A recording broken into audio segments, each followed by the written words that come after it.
Então, para ilustrar o método de Runge-Kutta de segunda ordem, vamos resolver então de forma numérica essa equação diferencial aqui de primeira ordem.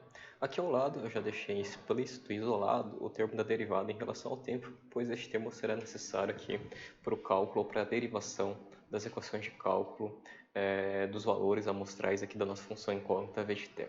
Então vamos lá, através do método de Runge-Kutta de segunda ordem, a primeira coisa que a gente tem que fazer é calcular o valor da derivada no instante atual k delta t, que a gente está chamando aqui de m1, que é basicamente então, o valor da derivada da nossa função incógnita no instante atual t igual a k delta t.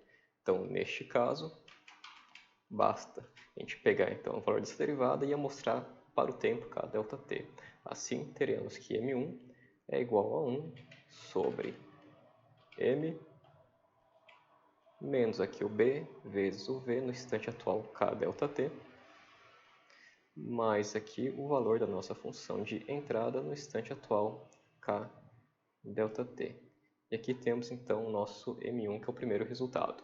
Na sequência, o que a gente faz a partir então dessa derivada aqui no instante atual, no k delta t, nós estimamos o valor da nossa função incógnita num ponto intermediário entre o instante atual e o próximo instante, ou seja, no instante k mais 1 sobre 2 delta t.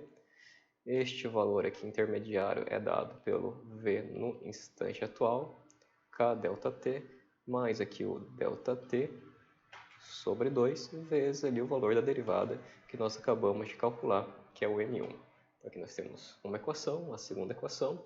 Aqui na sequência o que nós fazemos é calcular o valor então da derivada nesse instante intermediário, a partir do conhecimento da estimativa da função incógnita nesse instante intermediário. Então aqui nós temos que a derivada da função incógnita em relação ao tempo no instante intermediário k mais 1 sobre 2 delta t, ou seja, neste caso aqui nós temos que m2 será igual ao quê? Então basta pegar aqui o valor da derivada e mostrar no instante intermediário k mais 1 sobre 2 delta t. Aqui nós teremos então o valor de 1 sobre m, que multiplica menos b, vezes aqui o valor da nossa função incógnita nesse ponto intermediário, k mais 1 sobre 2 delta t, mais aqui o valor da nossa função de entrada nesse instante intermediário k mais 1 sobre 2 delta t. O valor da nossa função de entrada nós temos, porque nós conhecemos, que toda vez que a gente vai resolver uma equação diferencial, nós temos que conhecer qual que é a expressão matemática dessa função de entrada. Então, a gente sempre vai conhecer os valores da nossa função de entrada para qualquer instante de tempo. Deixa eu só arrumar aqui. Então aqui nós temos o nosso M2. E aqui nós vemos claramente que o valor de M2 vai depender do quê? Do valor da nossa função incógnita nesse ponto intermediário. Este valor ele foi calculado aqui nessa equação anterior. Então neste caso basta que então utilizar este resultado aqui, que é o valor da nossa função incógnita no ponto intermediário, e substituir diretamente aqui para ter uma expressão final de M2. Então neste caso o que nós fazemos é M2 será igual então a 1 dividido aqui por m, que multiplica aqui o menos b,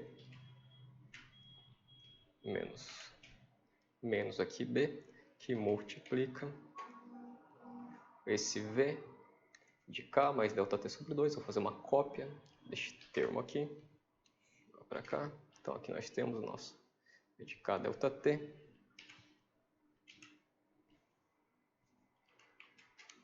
está aqui. Deixa eu só remover estes riscos aqui. Então, substituindo, aí basta somar com este outro termo aqui. Então, neste caso, nós obtemos então a nossa expressão final do M2. Só fechar aqui. Então, aqui nós temos a nossa expressão final do M2. Então, nós temos esta equação aqui. E por fim, para a gente calcular aí sim o valor que nós desejamos, que é o valor ali o valor da nossa função incógnita no instante posterior k mais 1 vezes delta t. Então, o que nós fazemos aqui é pegamos o valor da nossa função incógnita no momento atual, k ΔT, somamos com o resultado da multiplicação de ΔT vezes aqui M2. Eu vou jogar um pouquinho mais para baixo essa equação. Então aqui sim nós temos a nossa equação final para o cálculo aqui do valor desejado, que é o valor da nossa função incógnita no momento posterior. Então quais são as equações que a gente tem que executar e qual que é a sequência? Primeiro, o M1, que é esta equação aqui. Depois o M2, esta próxima equação. E por fim, aqui nós temos a equação então para cálculo do valor da nossa função incógnita no instante posterior k mais 1 ΔT. Aqui naturalmente nós podemos utilizar algumas notações simplificadas, mais uma vez, então vou colocar aqui a notação simplificada para as equações.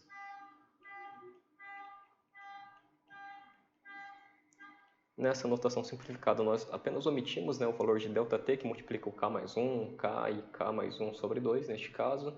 Então nós teríamos aqui o seguinte, pegar aqui para M1 primeiro, que é esta equação. Então M1 será, na notação simplificada, igual a 1 sobre M, que multiplica menos B vezes aqui o V de K.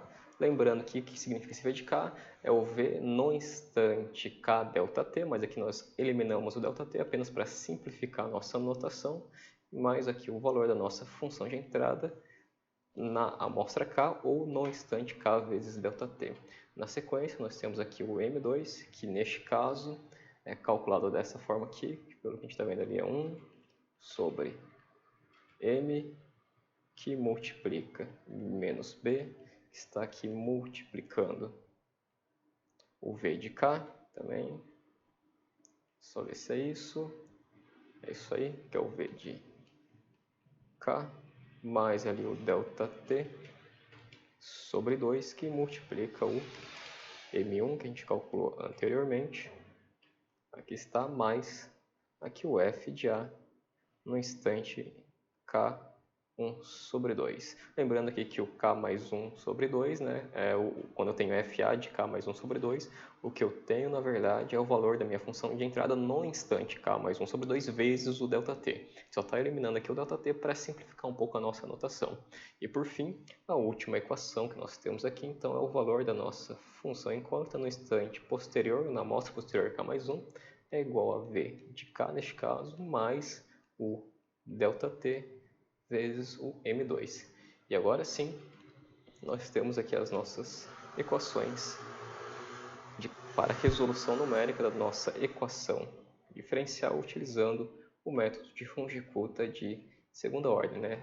Nesse caso nós temos as equações aqui com a notação simplificada. E para ilustrar aqui então a solução numérica da equação diferencial utilizando o método de Runge-Kutta de segunda ordem, vamos considerar então um exemplo numérico onde é pedido para a gente determinar numericamente a velocidade desenvolvida pelo corpo quando na sua entrada é aplicada aqui uma força externa FA igual ao degrau unitário. Aqui nós vamos considerar que a massa do corpo é de 1 kg, que a constante de amortecimento do amortecedor é 0,5 Newton por metro e que o passo de simulação é 0,1 segundo. Além disso, a condição inicial da nossa função incógnita é zero, ou seja, a velocidade inicial é 0 metros por segundo. As equações que nós derivamos há pouco são essas daqui, que estão apresentadas novamente. Tá? Eu tenho aqui o cálculo de M1, M2 e o cálculo aqui da velocidade no instante posterior K mais 1. Então, substituindo aqui nessas equações os valores numéricos dados no enunciado e também aqui substituindo pela função degrau unitário, nós chegamos a estas equações. Tá? Lembrando que quando nós temos aqui o V de K, o que isso significa, na verdade, é o valor aqui da nossa função incógnita no instante K ΔT. Quando eu tenho U de K, é o valor aqui da minha função degrau unitário, que é a minha entrada, no instante aqui K ΔT. Quando eu tenho aqui U de K mais 1 sobre 2, é o valor aqui do meu degrau unitário no instante de tempo, isso é importante deixar claro, no instante de tempo K mais 1 sobre 2 vezes ΔT. que nós só eliminamos ou omitimos o ΔT para deixar as expressões um pouco mais compactas. Mas vamos então para a solução numérica dessas equações para cada interação K ou para cada valor de K. Então vamos lá. Para K igual a zero, nós temos o seguinte, então M1 é igual a menos 0,5 vezes V0 mais aqui o zero. O valor V0 é a nossa condição inicial, foi dada no enunciado, é 0 metros por segundo, e o valor aqui do degrau no instante zero é 1. Tá? Então, neste caso, o M1 é simplesmente igual a 1. O M2, aqui nós temos o valor aqui de V0, que nós sabemos é 0, foi dado aqui no instante inicial. O M1 a gente acabou de calcular, tem o valor 1. O valor aqui de U de 0,5 é o valor aqui que seria o que? O valor do nosso degrau unitário, né? Para K, né? Para K igual a 0, então seria ali para 0,5 vezes o ΔT, que é 0,1. Então, neste caso aqui seria o valor do nosso degrau unitário no instante de tempo 0,05, que é este valor aqui vezes o ΔT, que a gente sabe que este valor aqui é igual a 1. Então, ao final, nós temos que o nosso M2 é igual a 0,975. E agora, então, o valor da velocidade para K igual a 1 é igual ao valor da velocidade para K igual a 0, que é o nosso V0, foi dado ali, 0 metros por segundo, mais 0,1 vezes aqui o M2, então aqui nós temos 0,975. Esse V1 que significa então que o valor da velocidade no instante tempo 1 vezes ΔT, onde ΔT é igual a 0,1, ou seja, o valor da velocidade no instante tempo de 0,1 segundo é igual a 0,0975 metros por segundo. Para K igual a 1, nós realizamos aqui o mesmo procedimento, nós chegamos a este valor aqui de M1, este valor de M2 e o valor aqui de V2 é igual a 0,19025, ou seja, o valor da velocidade no instante de tempo 2ΔT, ou seja, o valor da velocidade em 0,2 segundo é igual a 0,1925. E aqui é interessante comparar estes resultados numéricos com a solução analítica. A solução analítica ela já foi obtida ali nas aulas anteriores, tá? Ela é mostrada aqui novamente aqui, né? Então, pegando ali a nossa equação diferencial, aplicando a transformada de Laplace, nós obtemos aqui a função de transferência entre a saída da velocidade e a entrada FA, considerando que a entrada é o degrau unitário, cuja transformada de Laplace é 1 sobre S, nós chegamos então que a velocidade é dada por essa expressão aqui em S. Realizando a transformada de Laplace inversa, nós chegamos a este valor de velocidade. E substituindo os valores numéricos que nós estamos considerando no nosso exemplo, nós temos essa expressão aqui analítica para a velocidade desenvolvida pelo corpo quando na entrada deste corpo é aplicado lá o degrau unitário. Então, neste caso, nós podemos, então, como nós temos a solução analítica, nós podemos comparar a solução analítica com a numérica que nós acabamos de obter. E neste caso, então, substituindo nessa expressão aqui o valor de 0,1 segundo, nós chegamos a este resultado analítico. E veja que ele é exatamente igual ao resultado numérico. Para t igual a 0,2 segundo, nós chegamos a este resultado aqui da expressão analítica, que é muito próxima da solução numérica. E aqui, então, a gente já consegue perceber que esse método aqui de Runge-Kutta de segunda ordem, aparentemente ele tem então um desempenho melhor do que os anteriores que nós já havíamos estudados nas aulas passadas.